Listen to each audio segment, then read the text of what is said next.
हरे राम राम राम हरे हरे, हरे कृष्ण कृष्ण कृष्ण हरे हरे।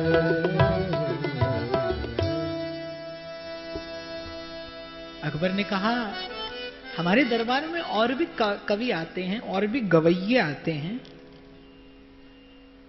खुदा ने मुझे बादशाहत बख्शी है, वो हमारी तारीफ करते हैं और हमसे बेहिसाब इनामात ले जाते हैं। सूरदास जी, आप भी कुछ हमारे लिए कहिए और इनाम के हकदार हो जाइए। सूरदास जी हंस दिए।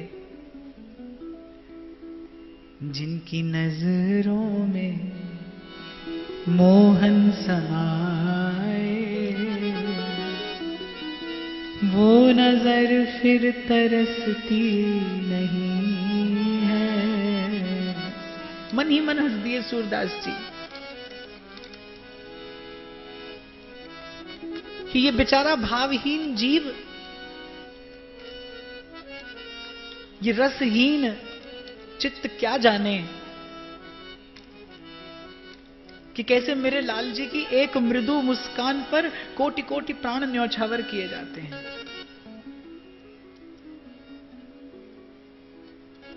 लेकिन सूरदास जी ने कुछ कहा अकबर से, उर में रही नाहिन ठौर।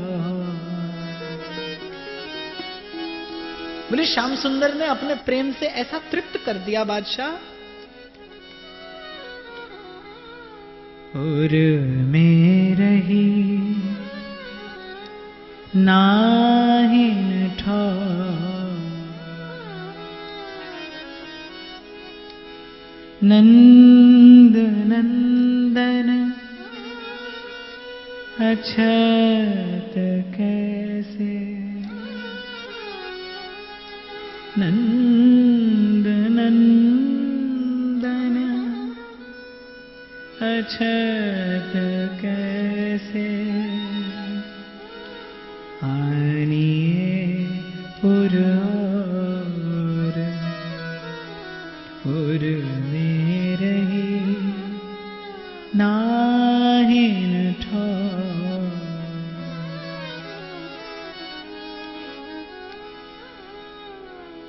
श्याम गात सरोज लोचन,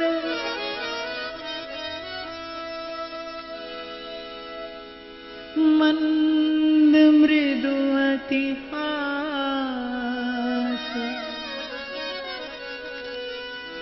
श्याम गात सरोज लोचन, मंद मृदु गति हास। सूर ऐसे दरस कारण,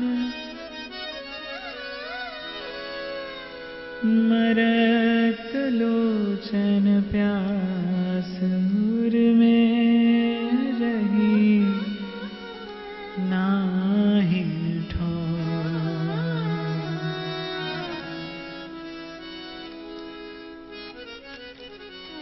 और जैसे ही श्री ठाकुर जी के रूप का स्मरण किया, सूरदास जी के रोम रोम से, मैंने पूर्व भी कई बार चर्चा की कि भजन करने से, भक्ति करने से, भक्ति अर्थात किसी महापुरुष के निर्देशन में रहकर उसके अनुकूल आचरण करना, प्रभु के सन्निकट जाने का प्रयास, बार बार मन से प्रभु के रूप को, नाम को, भाव को स्पर्श करने का प्रयास। तो इस प्रकार के अनुकूल आचरण से आपके भीतर एक एक दिव्य रसायन प्रकट होता है, एक एक द्रव्य उत्पन्न होता है भजन करने से।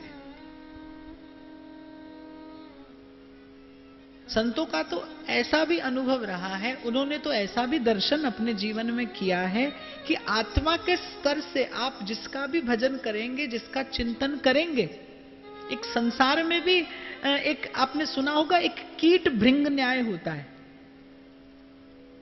भृंग कीट का चिंतन करते करते वो दोनों एक रूप हो जाते हैं। जब संसार की एक साधारण सी एक ऐसे जीव में ऐसी सामर्थ्य है,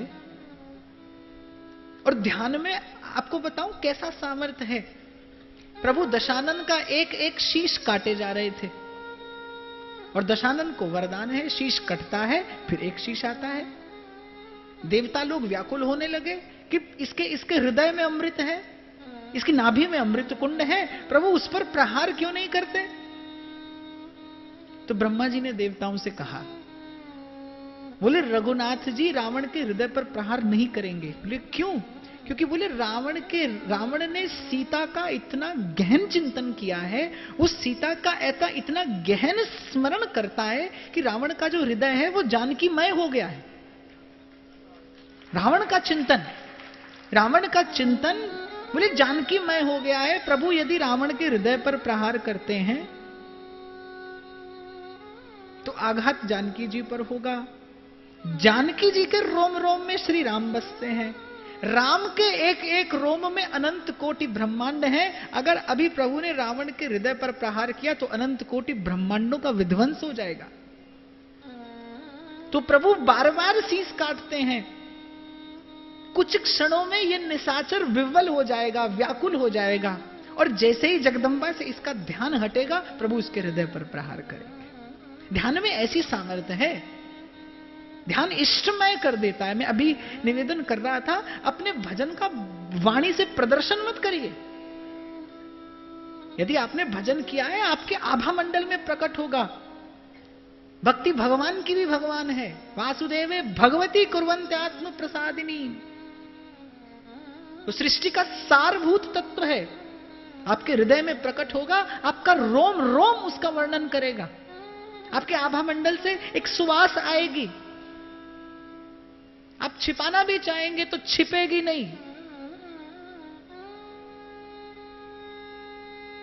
पर उसके लिए आवश्यक है कि आपका पात्र निश्चिद्र हो, आपके पात्र में छिद्र ना हो। जैसे जैसे आपका स्मरण प्रगाढ़ होता जाएगा, जैसे जैसे आपके भाव का स्तर किसी गहन स्तर का स्पर्श करता जाएगा, वैसे वैसे आप अपने जीवन में एक अद्भुत सी गंभीरता, एक अद्भुत सी गरिमा पाएंगे भजन की कृपा से। और ये होता है, इष्ट का गुण प्रकट होता है आप में। हितरिवंश महाप्रभु कहते हैं अपनी वाणी में, ताते भैया मेरी सौ कृष्ण गुण संचू। कृष्ण के गुणों का संचय करिए, स्मरण नहीं संचय। आप भजन करेंगे, जो भगवान के ऐश्वर्य का भजन करता है वो ऐश्वर्यवान होता है। जो भगवान के माधुर्य का भजन करता है उसके जीवन में माधुर्य छलकता है। सूरदास जी के रोम रोम से श्री कृष्ण का रूप रस छलकने लगा। आंखें डबडबा आई, स्वर गदगद हो गया। थोड़ी देर के लिए तो अकबर को लगा कि मैं जिस बादशाहत की बात करता हूं, सूरदास जी के पास जो धन है, सूरदास जी के हृदय में जो खजाना है, बोले उस पर मेरे जैसी करोड़ों बादशाहत कुर्बान है। सूरदास जी ने कहा, बादशाह उर में रही नाहिन ठौर। बोले हमारे हृदय में ठौर नहीं बची, तुमसे वस्तु लेकर क्या करें। नंद नंदन अछत कैसे आनी है उर और।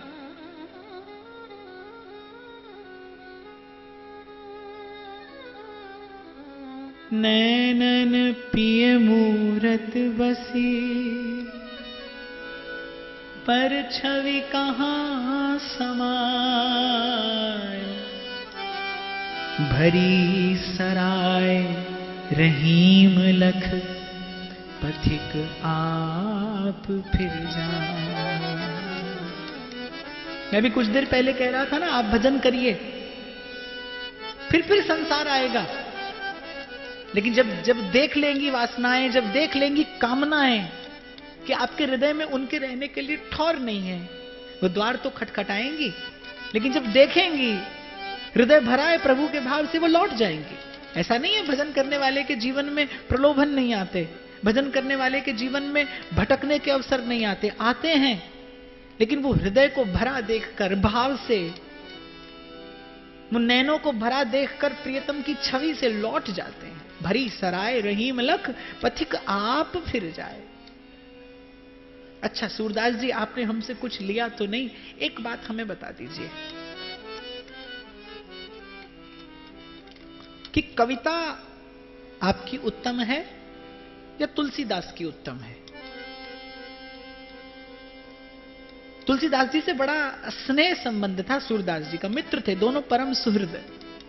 बोले कविता आपकी उत्तम है या तुलसीदास की उत्तम है? सूरदास जी ने कहा कविता तो हमारी उत्तम है।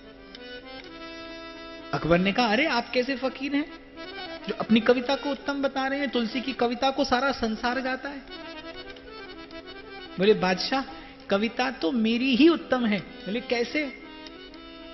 बोले क्योंकि जिसे तुम तुलसी की कविता कह रहे हो ना, वो तुलसी की कविता नहीं है, वो त्रिभुवन गुरु भूत भावन भगवान शंकर का हृदय है। तुलसी की कविता कविता नहीं, तुलसी की कविता मंत्र है, उस मानस का एक एक शब्द मंत्र है। कविता तो मैं करता हूं। राम नाम मणि दीप धर, जीव दे हरि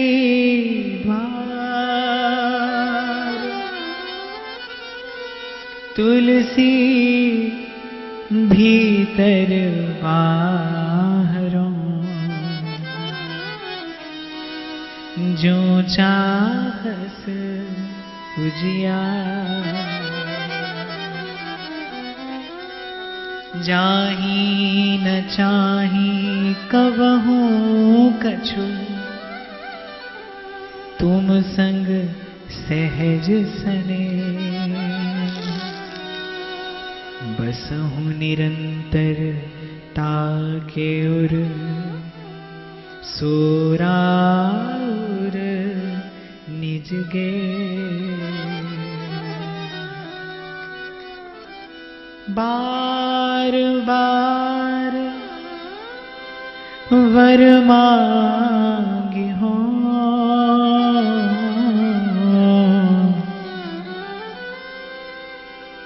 हर्ष देहूं श्रीरंग, पद सरोज अन पायनी।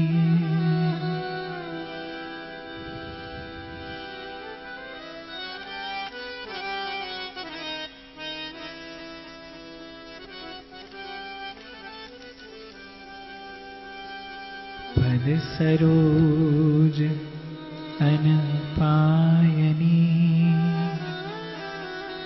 भक्ति सदा सत्संग।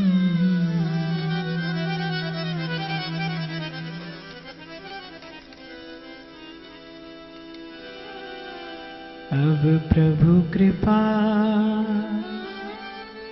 करहु इह भांति, सब तज भजन करहु दिन रात। नाथ भगति अति सुखदायनी, देहु कृपा कर अन्न पाय। निज अनुभव अब कहूँ खगेसा, बिन हरि भजन मिटै नहीं क्लेसा। हरि व्यापक सर्वत्र समाना, प्रेम ते प्रगट होहि मैं जान। तो बादशाह कविता तो मेरी है, तुलसी ने तो जो कहा है वो एक एक शब्द मंत्र है, भक्ति का रसायन है, जीव को प्रभु के सन्मुख करने वाला है।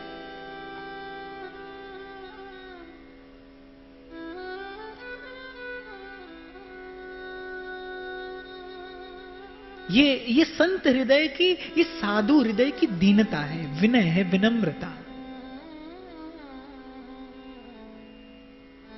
कि जो घट देखूं आपना तो मुंह से बुरा न कोई।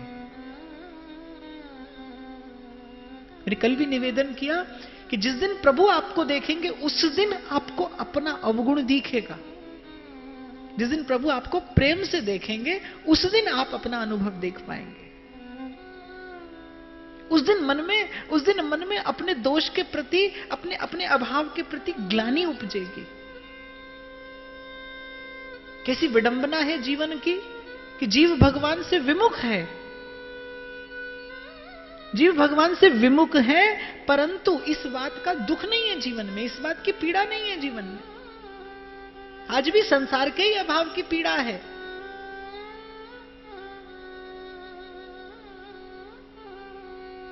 मैं तो सदा कहता हूं कि दुख इस बात का नहीं कि हम भजन नहीं करते। दुख इस बात का है हम भजन करना भी नहीं चाहते।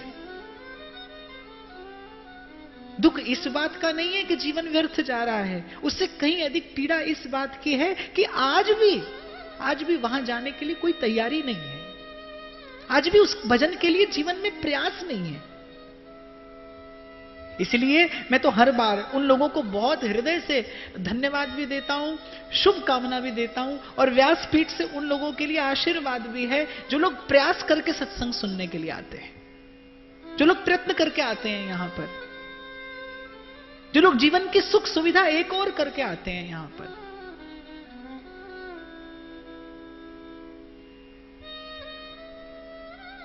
और मैं सच कहता हूं आपसे, कथा से लगे रहना इसका स्वभाव है। ये धीरे धीरे शनय शनय आपके क्लेश का समूल निवारण कर देगी, खोल देगी हृदय की ग्रंथि को। जीवन में भगवान के नाम के, भगवान के रूप के रस को, सुख को स्थापित कर देगी कथा। यथा यथात्मा परिमृज्यते सौ मत पुण्य गाथा श्रवणा विदाने तथा तथा पश्यति तत्व सूक्ष्मम चक्षुर यथैवांजन संप्रयुक्तम। ये भगवान की कथा का प्रसाद है।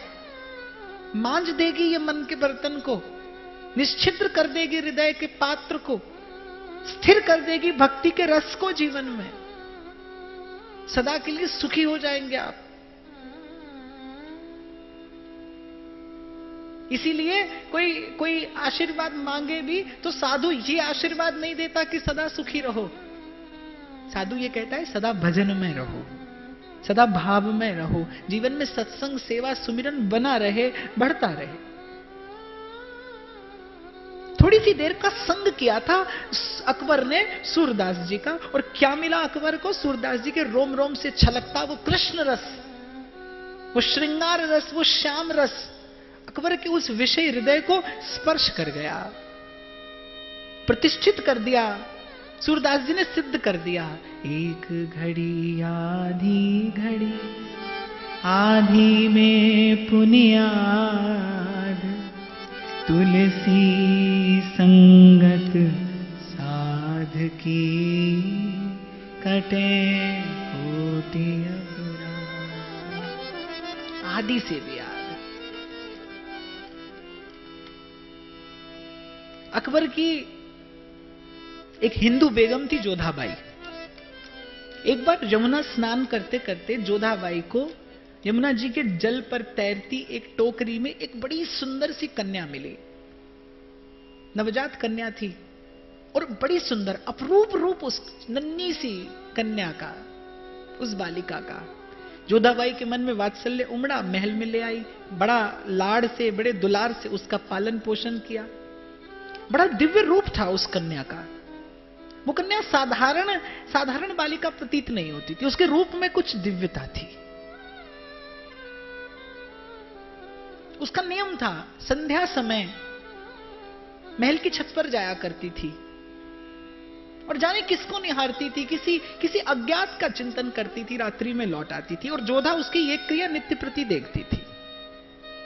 एक दिन जोधाबाई उदास बैठी थी। कन्या मातृवत प्रेम करती थी जोधाबाई से। पूछा, मां उदास क्यों हो? बोली, बेटा बहुत दिन हुए, शरीर ढल रहा है, और अब मुझे लगता है कि बादशाह मुझसे वैसा प्रेम नहीं करते। कन्या ने कहा कि मां आज मैं आपका श्रृंगार करूंगी। फिर देखिए आप क्या प्रभाव पड़ता है बादशाह पर। उस कन्या ने अपनी माता का जोधाबाई का श्रृंगार किया और अकबर मुग्ध हो गया उस श्रृंगार पर। पूछा आज किसने किस बांदी ने तुम्हारा श्रृंगार किया है? पहले तो जोधाबाई ने नहीं बताया, छिपा कर रखा था आज तक इस कन्या रत्न को। पर जब अकबर ने बहुत हठ किया तो जोधाबाई को बताना पड़ा। और अकबर ने जैसे ही उस कन्या को देखा, यद्यपि वो कन्या अकबर की पुत्री की अवस्था की थी, लेकिन अकबर के मन में विषय का भाव जगा उस कन्या को देखकर। विषय वासित चित्त कामांध हो गया अकबर उस कन्या का रूप देखकर। देखो वैसे तो सदरूप वही है जिसका दर्शन करके आपके मन में कोई निर्मल भाव जगे, जिसको देखकर आपको प्रभु की स्मृति हो, जो आपके मन को शीतल करे। लेकिन ऐसा भी होता है, अब जिसकी दृष्टि पूर्ण रूपेण विषय वासित हो गई है। कोई व्यक्ति ऐसे होते हैं ना, कबीर कहते हैं गुण में अवगुण खोजें। एक व्यक्ति है जो समस्त दुर्गुणों में भी कोई गुण खोज लेता है, और एक है जो सब सद्गुणों में दुर्गुण खोज लाता है। बोले गुण में अवगुण खोजें, जो प्रकृति के नीच, जिसकी प्रकृति नीच है। अच्छा, आकृति खराब हो चिंता नहीं, प्रकृति खराब नहीं होनी चाहिए। आकृति खराब हो सुधर जाएगी, प्रकृति खराब नहीं सुधरेगी। मूर्ख होई न ज्ञान, जो गुरु होई विरंच सम। तो गुण में अवगुण खोजें। लोग वृंदावन में भी अवगुण खो जाते हैं, वहां भी जाकर अवगुण खोज कर आते हैं। एक माताजी मंदिर के बाहर खड़ी खड़ी चिल्ला रही है, क्या हुआ? मैंने कहा क्या हुआ माताजी? बोली पहली बार वृंदावन आई थी, चप्पल चोरी हो गई, वो इसलिए चिल्ला रही है। हम तो आज के बाद आएंगे ही नहीं कभी यहां, ले लो। तो ऐसा अभागा भी जीव होता है। तो कबीर कहते हैं गुण में अवगुण खोजें, जो प्रकृति के नीच, जो जूही के खेत में शूकर खोजत कीच। जूही का जो फूल होता है ना, उसकी बड़ी दिव्य सुवास होती है, और उसकी बेल पर बड़े बड़े थोड़े से फूल लगते हैं। बड़ी सावधानी से उनको सहेजा जाता है, इतना सुकोमल होता है वो फूल। चुनने में भी यदि आप असावधान हुए तो टूट जाएगा, बिखर जाएगा। तो कबीर कहते हैं ऐसे दुर्लभ पुष्प का कि राशि राशि पुष्प खिले हों, सहस्रों पुष्प खिले हों। बोले लेकिन आप उसमें शूकर को छोड़ दीजिए। बोले वो वहां भी कीचड़ ढूंढेगा, वहां भी कीचड़ ढूंढेगा। तो जिसकी प्रकृति नीच है वो समस्त सद्गुणों में भी कोई ना कोई दुर्गुण खोज लेता है। और भाई ये तो प्रकृति का नियम है, जो इस संसार में आया है वो दुर्गुण और सद्गुण लेकर आया है। किसी में दुर्गुण अधिक है, किसी में सद्गुण अधिक है, लेकिन कोई ऐसा नहीं है जिसमें सब सद्गुण हो कोई दुर्गुण ना हो, और कोई ऐसा नहीं है जिसमें सब दुर्गुण हो कोई सद्गुण ना हो। जहां से आज की चर्चा में हम प्रविष्ट हुए, ये आपका विवेक है। आप क्या चुनते हैं यहां से? यहां आपको सब मिलेगा, आप क्या चुनते हैं?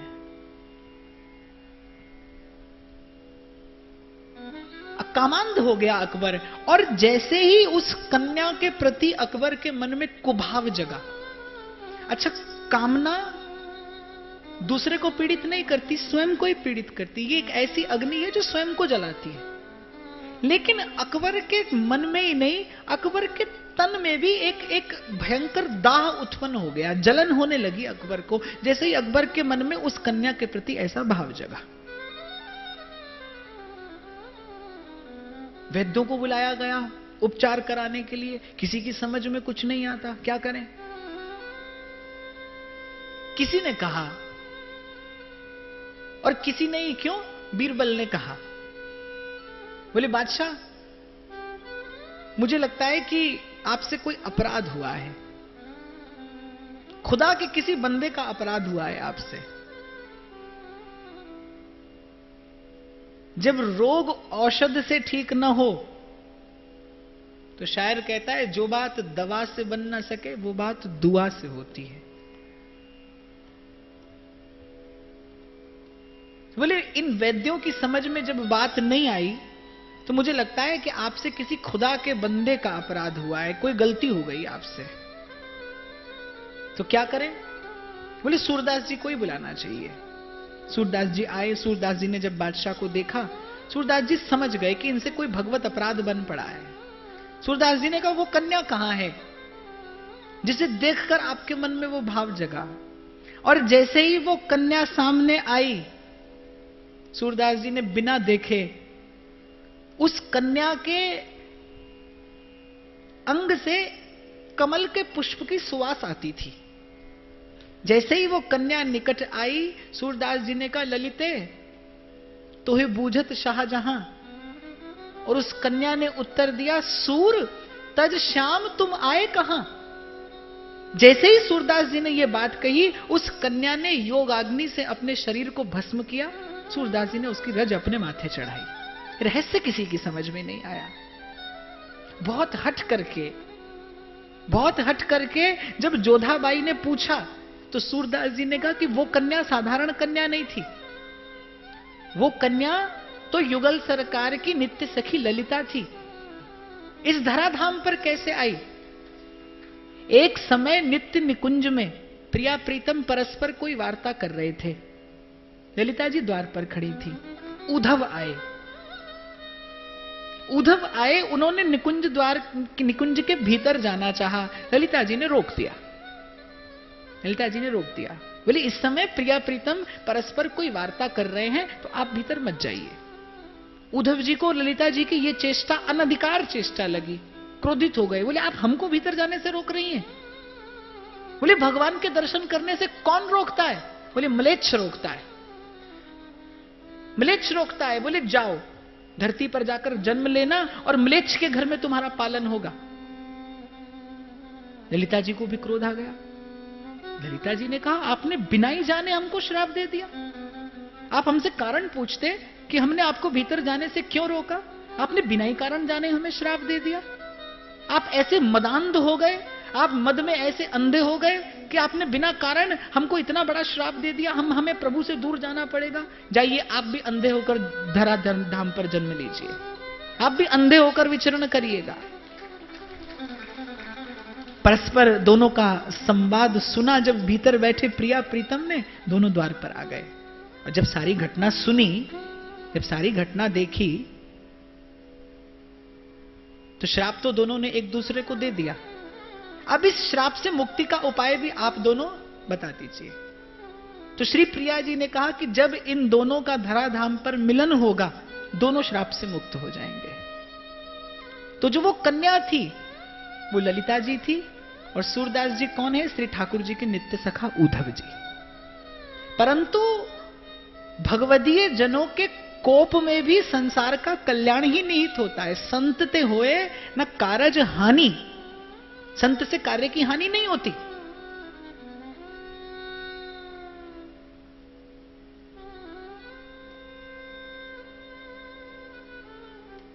प्रिया प्रीतम मन ही मन मुस्कुराए कि सूरदास जी और ललिता जी जब धराधाम पर जाएंगे तो इनके धराधाम पर जाने से जीवों का कल्याण ही होगा।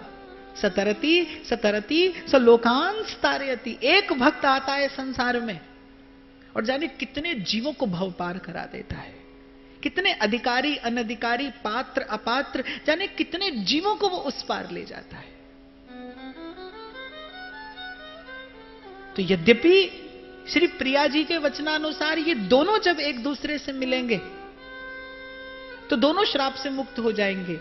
ललिता जी तो तुरंत योगाग्नि में अपनी देह को भस्म की और नित्य निकुंज धाम में पहुंच गई। लेकिन सूरदास जी के मन में अभी भगवत लीला कुछ और गाने की इच्छा थी। सूरदास जी को सत्संग का सुख मिला था।